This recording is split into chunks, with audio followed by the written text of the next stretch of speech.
हाय दोस्तों, फिर से स्वागत है आपका मेरा इस चैनल स्टडी विद रावत में। दोस्तों, हमारी जो सीरीज़ चल रही है हिंदी सीरीज़, आज उसके वीडियो में आप देखेंगे। उसके हिंदी के बारे में हम यहाँ बात करेंगे। लास्ट वीडियो पार्ट 1 में आपने देखा था स्वरत व्यंजन, तो अगर आप वो वीडियो मिस कर चुके हैं तो प्ले लिस्ट में जाके आप पार्ट 1 देख लीजिए। आज पार्ट 2 में हम देख रहे हैं विराम चिन्ह, क्योंकि मैंने पहले ही बताया पेपर की दृष्टि से हिंदी भी काफ़ी इम्पोर्टेंट है। तो आज हमारा टॉपिक है विराम चिन्ह। तो चिन्हों का भी दोस्तों बड़ा इम्पोर्टेंट है हिंदी में। हालांकि जब हम लिखते हैं तो चिन्ह को इतनी अहमियत हम देते नहीं हैं। हमें लगता है कि हम हर चिन्ह ईजिली बना लेंगे, बट ऐसा नहीं है।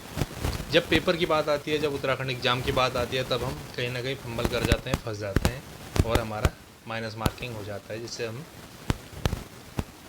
पेपर में रह जाते हैं। तो आज हम विराम चिन्ह के बारे में बात करेंगे, थोड़ा सा समझेंगे विराम चिन्ह क्या क्या हैं और कैसे यूज होता है।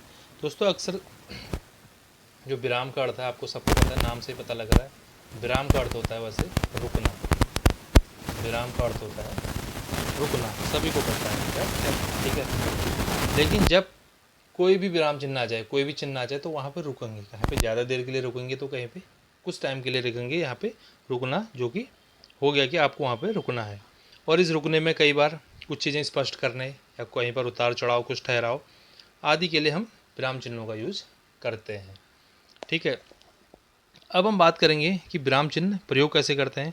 तो दोस्तों, मैं आपको बता दूं, संस्कृत शैली एवं हिंदी व्याकरण की दृष्टि से गलत शब्द हैं। यानी कि जो भी हम चिन्हों का यूज़ करते हैं, चिन्ह ही सही शब्द जिसका उच्चारण चिन्ह है, जो ची चौ ई तो चिन्ह है ना। चिन्ह का अगर आप संधि विच्छेद करेंगे तो ये किस से बना है? चौ ई हो प्लस हो, इससे हमारा क्या है? चिन्ह बना है, ठीक है। अब आप समझिए चिन्ह इससे बना है, तो हम अब देखते हैं विराम चिन्ह। तो सबसे पहले सभी को पता है कि विराम चिन्ह का उपयोग हम लास्ट में ही करते हैं जब सेंटेंस हमारा हो जाता है। तो किस तरीके से हमारा विराम चिन्ह है, आइए हम देखते हैं। वैसे विराम चिन्हों की अगर संख्या की बात की जाए, विराम चिन्ह तो वैसे 20 विराम चिन्ह बताए गए हैं। 20 हमारे 20 विराम चिन्ह हैं। लेकिन जो एक है हमारा पूर्ण विराम को छोड़कर बाकी सभी विराम चिन्हों को हम अंग्रेजी से लिया हुआ मानते हैं। ये जो हमारा है ना पूर्ण विराम, ये वाला, ठीक है, पूर्ण विराम, इसको छोड़कर सारे चिन्ह हमने अंग्रेजी से लिया गया है, ठीक है। सारे जो चिन्ह हमने विराम जो है, हमने विराम चिन्ह सारे अंग्रेजी से लिया गया है।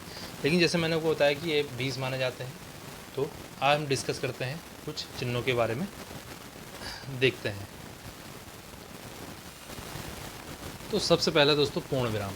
पूर्ण विराम मुझे लगता है कि ज़्यादा बताने की ज़रूरत है नहीं। जब हमारा सेंटेंस, जब हमारा वाक्य पूरा हो जाता है, वहाँ पर हम पूर्ण विराम लगा देते हैं। इसको ज़्यादा बताने की ज़रूरत नहीं है। जैसे हमारा एक हमने ले लिया, वह कल आएगा, कल आएगा, उसके बाद हमने पूर्ण विराम। ये पूर्ण विराम हमें दिखा रहा है कि हमारा सेंटेंस, हमारा वाक्य ख़त्म हो गया है। ये दिखाता है कि वाक्य हमारा ख़त्म हो गया है। वहाँ पर हम पूर्ण विराम लगाते हैं, और पूर्ण विराम हमेशा वाक्य के अंत में आता है। यह आपने देख लिया, ये हमेशा वाक्य के अंत में आता है। तो ये है हमारा पूर्ण विराम, ठीक है। ये हमारा एग्जाम्पल के साथ, आपको उदाहरण के साथ बता दिया। अब अगला देखते हैं दोस्तों।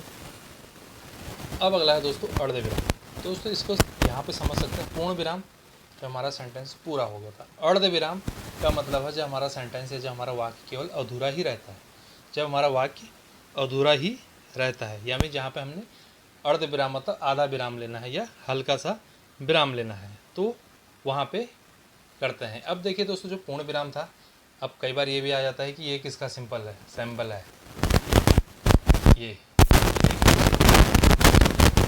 तो हमें पता होना चाहिए कि पूर्ण विराम है। कई बार आप देख लेते हैं, सही दर्शाइए, इसका चिन्ह है, दर्शाइए, आने नीचे ऑप्शन दे देगा पूर्ण विराम।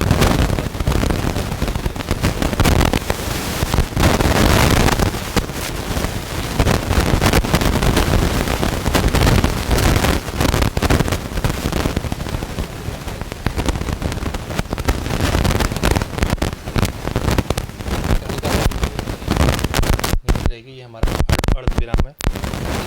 तो दोस्तों, जब जैसे इसका एग्जांपल हम देखते हैं,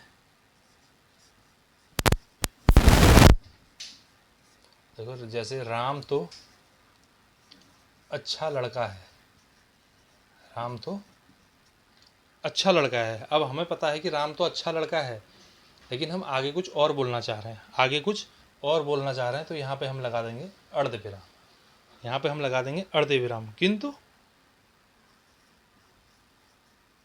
उसके दोस्त अच्छे नहीं हैं, किंतु उसके दोस्त अच्छे नहीं हैं। तो यहाँ पे क्या है दोस्तों, हमने राम के बारे में बताया राम अच्छा लड़का है, तो अच्छा लड़का है, किंतु उसके दोस्त अच्छे नहीं हैं। तो हमें पता था कि यहाँ पे हमें हल्का सा थोड़ी सी देर के लिए रुकना था, तो हमें अर्धविराम चाहिए था। तो ये हमारा यहाँ पे अर्धविराम हमने लगा दिया दोस्तों। इस तरीके से हम अर्धविराम लगाते हैं। अब अगला है दोस्तों अल्पविराम। अब दोस्तों अल्पविराम में क्या होता है, अल्पविराम यहाँ है कि जहाँ हमें अर्धविराम से ज़्यादा, देखिए इसीलिए हम सीरीज वाइज चल रहे हैं, जहाँ हमें अर्धविराम से ज़्यादा रुकना हो और पूर्ण विराम से कम रुकना हो। हमें रुकना तो है, अर्धविराम से ज़्यादा रुकना है, पूर्ण विराम से कम रुकना है, वहाँ पे हम यूज करते हैं अल्पविराम। अल्पविराम में देखिए केवल ये हमारा अल्पविराम का चिन्ह है, इसमें से ये हट जाएगा और केवल ये लग जाएगा, ये हमारा अल्पविराम है। ये हमारा दर्शा रहा है कि हमें अर्धविराम से ज़्यादा रुकना है लेकिन पूर्ण विराम से कम रुकना है। अब इसके सेंटेंसेस हम यहाँ पे देखते हैं, जैसे श्याम, श्याम बोल दिया हमने, और अब हम थोड़ा सा हमें यहाँ पे रुकना है, तो इतना हम अल्पविराम हम लगा देंगे। अब हमने बोल दिया श्याम, अब हमारा सेंटेंस से लग रहा है, फिर हम रुक रहे हैं, श्याम जरा इधर आना। तो इससे तो हम ज़्यादा रुके हैं, बट इससे हम कम रुके हैं, इससे हम ज़्यादा रुके हैं, इससे हम कम, श्याम जरा इधर आना। तो यहाँ पे हमारा अल्पविराम, अल्पविराम का सिंबल है, ये प्रतीक है ये। तो उम्मीद करता हूँ दोस्तों आपको अल्पविराम भी समझ में आ गया होगा। अब अगला है दोस्तों प्रश्न चिन्ह। तो प्रश्न चिन्ह में ज़्यादा बताने की जरूरत होनी चाहिए। प्रश्न जिसमें हम प्रश्न पूछते हैं, जैसे ये प्रश्न चिन्ह का हमारा सिंबल हो गया, जैसे क्या तुमने खाना खाया, क्या तुमने खाना खाया। हमें पता है कि यहाँ पे हम प्रश्न पूछ रहे हैं, तो पीछे से हमने ये प्रश्न लगा दिया। अब हमें आगे से उत्तर मिलेगा खाया या नहीं खाया। तो ये हमारा चौथा हो गया प्रश्न चिन्ह। और प्रश्न चिन्ह में क्या के अलावा कुछ और भी हो सकता है, जैसे क्या तुमने खाया खाया, तुम वहाँ क्यों गए, इसमें भी प्रश्न चिन्ह, इसमें भी हमारा प्रश्न चिन्ह है। तुमने ये कैसे किया, यहाँ भी हमने प्रश्न पूछा कि कैसे किया। तुम कब गए, यहाँ भी हमने प्रश्न पूछा कि तुम कब गए। जो जरूरी नहीं है कि प्रश्न में क्या क्या हो जाएगा, क्या के साथ क्यों, कब, कैसे। तो बहुत सारे क्वेश्चन हम प्रश्नवाचक हमारे हैं जिनके साथ हम प्रश्नवाचक का यूज करते हैं। तो क्या के साथ हमारा क्यों, कब, कैसे, बहुत सारे हमारे प्रश्न पूछने के तरीके हैं। अब अगला है दोस्तों आश्चर्य चिन्ह। आश्चर्य चिन्ह को हम विस्मयादि चिन्ह भी कहते हैं। आश्चर्य चिन्ह को हम विस्मयादि चिन्ह भी कहते हैं। आश्चर्य चिन्ह का मतलब जहाँ पे हमें आश्चर्य होता है, जहाँ पे हम थोड़ा सा आश्चर्य सा होते हैं, उसको ये विस्मयादि चिन्ह बोलते हैं। इसका सिंबल कैसा दोस्तों, ये देखिए, इसका सिंबल जो हमारा होता है ये होता है और ये होता है। ऊपर से थोड़ा सा ये चौड़ा सा होता है और नीचे आके थोड़ा सा पतला हो जाता है। ये हमारा कोई चिन्ह नहीं है ऊपर, ये हमारा आश्चर्य चिन्ह या विस्मयादि चिन्ह हो गया। ठीक है, इसका यूज कहाँ पे करता हूँ दोस्तों, जैसे ओह, छी, अरे, शाबाश, अच्छा, हाय, मतलब कुछ विस्मयादि चीज़ें होती हैं, वहाँ पे हम आश्चर्य चिन्ह विस्मयादि चिन्ह का यूज करते हैं। जैसे एग्जाम्पल के लिए हम देखते हैं यहाँ पे, जैसे एक एग्जाम्पल हमने देख लिया, वाह, आगे हमने लिख दिया मौसम कितना सुहाना है, मौसम कितना सुहाना है, वाह, मौसम कितना सुहाना है। तो जैसे हमें लग रहा है वाह, तो यहाँ पे हमें एक आश्चर्य चिन्ह विस्मयादि चिन्ह की ज़रूरत है, तो वहाँ पे हमने लगा दिया ये, वहाँ पे हमने ये लगा दिया। जैसे आगे वाह, क्या घर है, वाह, क्या घर है। तो हमें पता है वाह के बाद हम रुक रहे हैं और कुछ अलग होने वाला है, तो वहाँ पे हमने विस्मयादि चिन्ह लगा दिया। हालांकि हमारा पूर्ण विराम लास्ट में आएगा ही आएगा। अरे तुम कहाँ हो, तो अरे के बाद भी हम ऐसे विस्मयादि चिन्ह लगाएंगे। ठीक है, अच्छा तुमने ऐसा किया, अच्छा के बाद हम ऐसे विस्मयादि चिन्ह लगाएंगे। दोस्तों 5 हमने यहाँ पे क्लियर कर लिए हैं। पूर्ण विराम सिंबल ये है, अर्ध विराम का ये है, अल्प विराम का ये है, प्रश्नवाचक का ये है, आश्चर्य चिन्ह या विस्मयादि चिन्ह का ये है। दोस्तों पांचों का सिंबल आपको याद होना चाहिए, क्योंकि कई बार क्वेश्चन में आता है पेपर में, इस तरीके से भी क्वेश्चन आ जाता है कि अल्प विराम का चिन्ह कौन सा है, तो आपको नीचे पहचानना होता है। तो ये है। अब अगला देखते हैं। अगला है दोस्तों निर्देशक चिन्ह, जिसे डैश भी कहते हैं या संयोजक चिन्ह। निर्देशक चिन्ह या संयोजक चिन्ह, अगर डैश यहाँ पर लिखा है तो डैश को आपको सीधा सीधा पता है, इसको हम डैश बोलते हैं। तो जो ये डैश है हमारा, यही हमारा निर्देशक चिन्ह या संयोजक चिन्ह इसको हम बोलते हैं। निर्देशक चिन्ह या संयोजक चिन्ह हम इसको बोलते हैं। दोस्तों ये कहाँ पे यूज किया जाता है, आपको जैसे पता है, जैसे हम जैसे इसे रेखा चिन्ह भी कहते हैं, बिल्कुल आपको पता है। इसे निर्देशक चिन्ह, संयोजक चिन्ह या रेखा चिन्ह भी हम कहते हैं। इसे कुछ बात दर्शाने के लिए हम इसका यूज करते हैं, कुछ बातों को दर्शाने के लिए हम इसका यूज करते हैं। जैसे टीचर ने कहा, टीचर ने कहा, लेकिन यहाँ पे हम ये यूज कर देंगे कि टीचर ने क्या कहा, कल छुट्टी है, कल छुट्टी है। तो यहाँ पे हमारा ये चिन्ह का यूज आ गया, निर्देशक चिन्ह या संयोजक चिन्ह का यूज आ गया। जैसे सुभाष चंद्र बोस ने बोला, तुम मुझे खून दो, तुम मुझे खून दो, मैं तुम्हें आज़ादी दूंगा, आज़ादी दूंगा। ये किसने बोला, सुभाष चंद्र बोस ने बोला। तो हमें यहाँ पे संयोजक चिन्ह, निर्देशक चिन्ह दिखाना पड़ेगा। उसके बाद हम लिखेंगे यहाँ पे सुभाष चंद्र बोस। दोस्तों इस स्थिति में हम निर्देशक चिन्ह या संयोजक चिन्ह का यूज करते हैं। कई बार हम जब दो चीज़ें एक साथ आते हैं, जैसे दो दो हाथ कर लो, दो दो दो दो एक साथ आ रहा है, दो और दो के बीच में हमेशा संयोजक चिन्ह या निर्देशक चिन्ह लगा देते हैं दोस्तों। जैसे कभी कभी, तो कभी कभी के बीच में ऐसा हम लगा देते हैं। तो इस जगह पे हमारा संयोजक चिन्ह या निर्देशक चिन्ह का यूज किया जाता है दोस्तों। अब अगला है दोस्तों कोष्टक चिन्ह। कोष्टक चिन्ह आप सभी को पता है, जब कोई बात हम बताते हैं लेकिन हम उसको और अच्छे से एक्सप्लेन करते हैं और अच्छे से हम उसको बताते हैं, तो हम उसको कोष्टक में उसके बारे में और देते हैं। जैसे कुछ चीज़ें हम बता रहे हैं, जैसे रमेश ने खाना खाया, लेकिन अब हम दिखा रहे हैं कि रमेश ने खाने में क्या खाया, सब्जी खाई। तो हम रमेश ने खाना खाया, कोष्टक में हम सब्जी भी लिख देते हैं, तो अगला समझ जाएगा कि रमेश ने अभी सब्जी खाई है। तो हम अलग अलग कोष्टक का यूज करते हैं। जब किसी चीज़ को हम बहुत अच्छे तरीके से समझाने के लिए हम यूज करते हैं, तो हमेशा कोष्टक का यूज करते हैं। कोष्टक हमेशा जोड़े में ही आता है, कभी भी एक कोष्टक आपने नहीं देखा। अगर एक कोष्टक होगा तो लास्ट में भले ही होगा, लेकिन उसका दूसरा कोष्टक उसका दूसरा जरूर बना होगा। अलग अलग हम कोष्टक का यूज करते हैं, लघु कोष्टक, मझला कोष्टक, दीर्घ कोष्टक। तो ये हम अलग अलग सेंटेंस के वाक्यों के हिसाब से हम इसको यूज करते हैं। जैसे एक एग्जांपल और लेता हूँ, जैसे दशहरे के अवसर पर दशानन के पुतले का दहन किया गया। ठीक है, दशहरे के अवसर पर दशानन के पुतले का दहन किया गया। अब हम दर्शाना चाहते हैं कि दशानन किसे कहते हैं, रावण को कहते हैं। तो हम कोष्टक में वहाँ पर रावण लिख देंगे।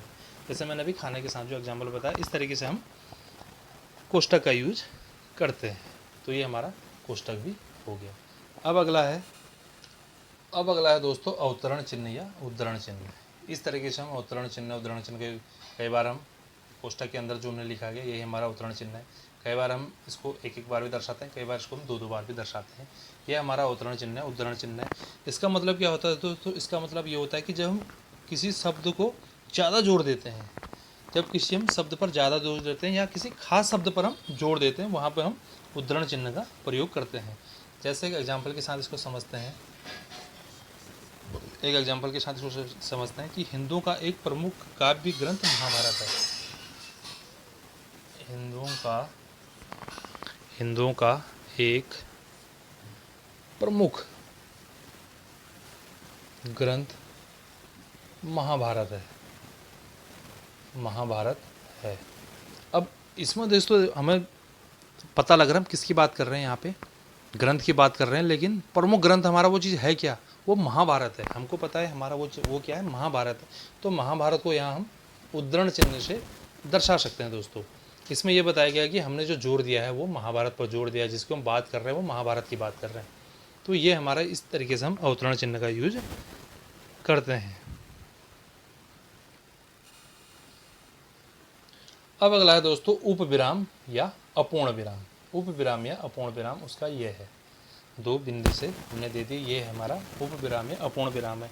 इसका दोस्तों जब किसी शब्द को अलग दर्शाना हो, जब किसी शब्द को हमने अलग दर्शाना हो, वहाँ पे हम उप विराम या अपूर्ण विराम का यूज करते हैं।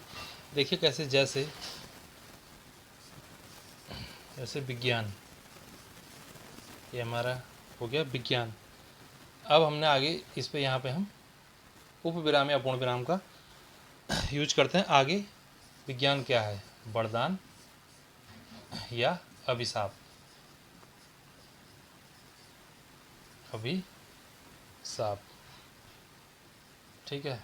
एक दूसरा एग्जांपल हम यहाँ पे ले लेते हैं, जैसे उदाहरण। कई बार हम बोलते हैं उदाहरण, उदाहरण के बाद अपने अक्षर दोस्तों, ये हमारा अपूर्ण विराम देखा होगा। उसके बाद हम उदाहरण किसी चीज़ का भी ले लो, जैसे राम घर जाता है, राम घर जाता है। तो दोस्तों जब हम इस तरीके से, हमें हल्का सा रुकना होता है या कोई चीज़ दर्शानी होता है, जैसे विज्ञान क्या है, वरदान है, अभिशाप, उदाहरण, उसके बाद हम दर्शाते हैं राम घर जाता है। तो इस तरीके से दोस्तों हमें उप विराम या अपूर्ण विराम का हम प्रयोग करते हैं दोस्तों। अगला है दोस्तों विवरण चिन्ह। विवरण चिन्ह क्या होता है दोस्तों, ये देखिए विवरण चिन्ह हमारा तो पहले इसका सिंपल ही है, सिंपल, दो बिंदिश और डैश, ये हमारा इसका है। विवरण चिन्ह का मतलब उस दोस्तों कि हमने कोई शब्द ले लिया, अब हमें आगे उसके बारे में विशेष विवरण यानी विस्तार पूर्वक हमें उसके आगे दर्शाना है। हमने जैसे कोई हेडिंग, हम अक्सर आपने देखा होगा, कृपया इन नियमों का पालन करें, इन नियमों का पालन करें, उसके बाद हम ये लगा देते हैं, उसके बाद हम बोलते हैं डैश डैश डैश डैश। ये है, भारत में आम की कई किस्में पाई जाती हैं जो इस प्रकार हैं, इस प्रकार हैं हम लिखते हैं, उसके बाद हम पूरा विवरण में समझाते हैं, पूरा विस्तार पूर्वक समझाते हैं कि क्या क्या वहाँ पे आएगा। तो इस तरीके से हम विवरण चिन्ह का यूज करते हैं दोस्तों। 10 हमने यहाँ पे आज देख लिए विराम चिन्ह। दोस्तों ऑलरेडी हमारा वीडियो लंबा हो चुका है, 17 मिनट से ऊपर हमारा वीडियो जा चुका है। तो आगे जो हमारे 9-10 और बचे हैं चिन्ह, उसको हम अगली वीडियो में दर्शाएंगे, अगले वीडियो में दिखाएंगे, अगले वीडियो में हम उनके बारे में पढ़ेंगे। तो उम्मीद करता हूँ दोस्तों जो 10 के 10 चिन्ह आज हमने जो बताए ये आपके समझ में आ गए होंगे, क्योंकि इंपॉर्टेंट टॉपिक है दोस्तों। हिंदी को कृपया आसानी से ना लें, आसान ना लें पेपर में इसको, क्योंकि पेपर में 20 नंबर के क्वेश्चन हमारा हमेशा यहीं से आते हैं। तो इसलिए हमने हिंदी सीरीज चला दी है ताकि आप लोगों की भी ज़्यादा से ज़्यादा प्रैक्टिस हो सके और जो छोटे छोटे डाउट हैं वो क्लियर हो सकें। केवल पेपर की दृष्टि से पढ़ रहे हैं, उतना डीपली भी नहीं पढ़ रहे हैं, पर इतना भी ऊपर नहीं जा रहे हैं कि अगर पेपर में कुछ क्वेश्चन घुमा के आ जाए तो हम वहाँ पे मिस कर जाएँ, छोड़ जाएँ। दोस्तों पेपर अब ज़्यादा दूर नहीं है, आप प्रैक्टिस में लग जाए, क्योंकि अगले महीने की 21 तारीख को ही हमारा वीडियो एग्जाम है। तो शॉर्ट्स के माध्यम से भी हम अलग अलग चीज़ें दिखाते रहते हैं आपको, उत्तराखंड से रिलेटेड जो भी क्वेश्चन आते हैं, उत्तराखंड की जीके या परीक्षा वाणिज्य जो पेपर है, उत्तराखंड का इतिहास, भूगोल, कंप्यूटर से रिलेटेड जो वीडियो है, हिंदी से रिलेटेड शॉर्ट्स के क्वेश्चन भी हम वहाँ पे डालते हैं जो पेपर में पहले आए हैं और आगे के आने की चांसेस हैं। तो वीडियो बने रहिए दोस्तों, फुल वीडियो भी देखिए, शॉर्ट्स वीडियो भी देखिए, वहाँ पे भी ज़्यादा से ज़्यादा हम प्रैक्टिस कराते हैं हर दिन की 2-3 वीडियो डाल के। तो उम्मीद करता हूँ आज का वीडियो में आपको अच्छा लगा होगा। मुलाकात होगी दोस्तों अगले वीडियो में कुछ और चीज़ों के साथ, तब तक के लिए बाय बाय।